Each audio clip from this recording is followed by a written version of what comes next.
Hello students, हम कर रहे हैं arithmetic progression exercise number 5.1 class 10 CBSE का question number 1। In which of the following situations does the list of numbers involved make an arithmetic progression and why. तो यहाँ पर हमें क्या दिया हुआ है, देखो हमें कुछ सिचुएशंस दी हुई है और हमें कुछ उसका उस हिसाब से कुछ नंबर्स हमें लिखने होंगे।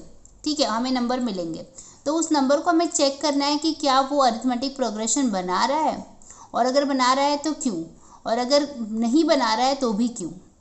ठीक है, ओके। तो क्वेश्चन नंबर 4 क्या कहता है, the amount of money in the account every year when rupees 10,000 is deposited at compound interest at 8% per annum। ठीक है, तो देखो कंपाउंड इंटरेस्ट का फॉर्मूला हमें यहाँ पर लगाना पड़ेगा। ठीक है, तो हर साल जो है उसका कंपाउंड इंटरेस्ट का अमाउंट हमें चेक करना पड़ेगा और फिर हम डिसाइड करेंगे कि क्या ये एपी बना रहा है या फिर नहीं। तो क्या होता है अमाउंट का formula if it is a compound interest, ये होता है पी 1 प्लस आर अपॉन 100 और यहाँ पर आ जाता है टी, मतलब टाइम, कितना टाइम के लिए हमने अमाउंट डाला हुआ है। ठीक है, तो हम लोग यहाँ पर निकालेंगे अमाउंट इन फर्स्ट ईयर। ठीक है, तो हम लोग सेम फॉर्मूला लगाएंगे, कौन सा, A equal to P 1 plus R upon 100। Okay, first year है तो यहाँ पे टी की जगह पे हम लोग डायरेक्टली 1 रख देते हैं। ठीक है, पी प्रिंसिपल अमाउंट यहाँ पे फर्स्ट ईयर में तो 10,000 ही रहेगा, फर्स्ट अमाउंट है तो। ठीक है, रेट हमें बताया गया है कितना है, 8% पर एनम के हिसाब से दिया है। ठीक है, तो ए क्या बन जाएगा हमारा, ए इक्वल टू 10,000 1 प्लस आर मतलब 8 अपॉन 100 और यहाँ पर 1 आ जाएगा। तो ये कैसे सॉल्व होगा, देखो 10,000 तो भाई ऐसे ही आ जाएगा, ये हो जाएगा 100 प्लस 8, 100 इंटू 1 किया क्रॉस मल्टीप्लाई और नीचे क्या आ जाएगा 100 आ जाएगा। ठीक है, तो ये क्या बनेगा, देखो 10,000 और ये 108 अपॉन 100 हो जाएगा। ठीक है, अब यहाँ से देखो 2 0 से कैंसिल हो जाएगा।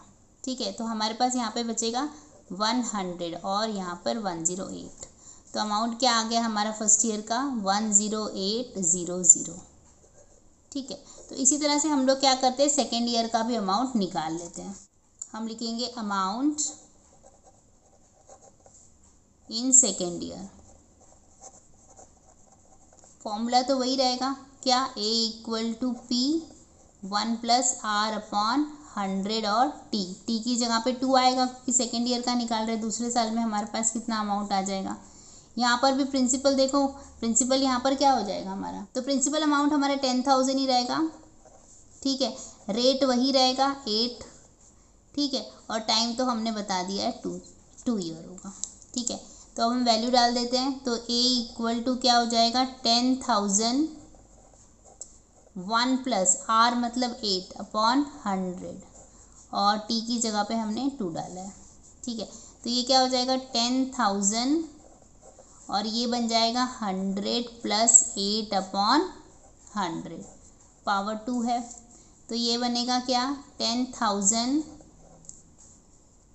ठीक है, ये क्या बनेगा 108 अपॉन 100 पावर 2, तो 2 टाइम मल्टीप्लाई हो जाएगा, 10,000 हमने लिया और यहाँ पर हमने किया 108 अपॉन 100 और 108 अपॉन 100। ठीक है, ओके, देखो यहाँ पे 4 0 है तो यहाँ पे 2 0 यहाँ से कटे और 2 0 यहाँ से कटे, तो मतलब सारे 0 हमारे ख़त्म हो गए, तो ये मिलेगा 108 इंटू 108।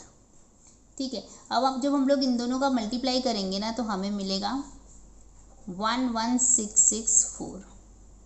तो यहाँ पर अमाउंट हमें ये मिला है, मतलब सेकेंड ईयर में, और यहाँ पर अमाउंट हमें ये मिला है 10,800।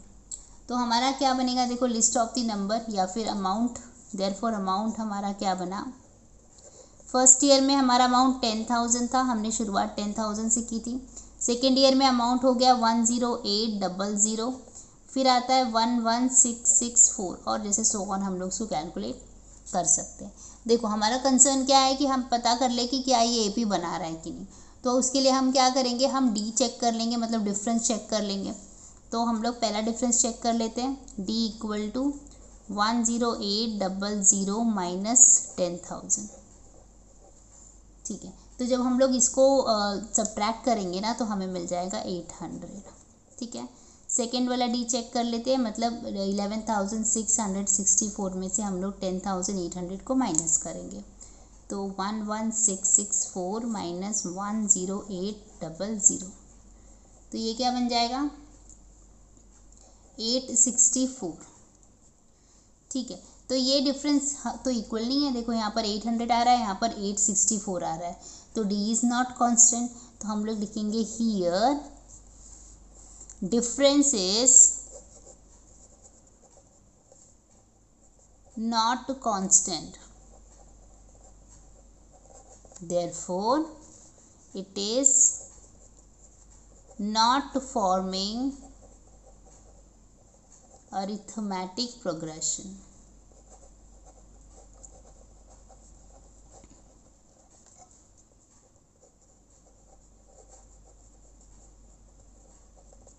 ओके, तो ये क्वेश्चन हमारा यहाँ पर ख़त्म हो जाता है। आई होप आपको समझ में आया है। Keep watching, keep learning. Thank you.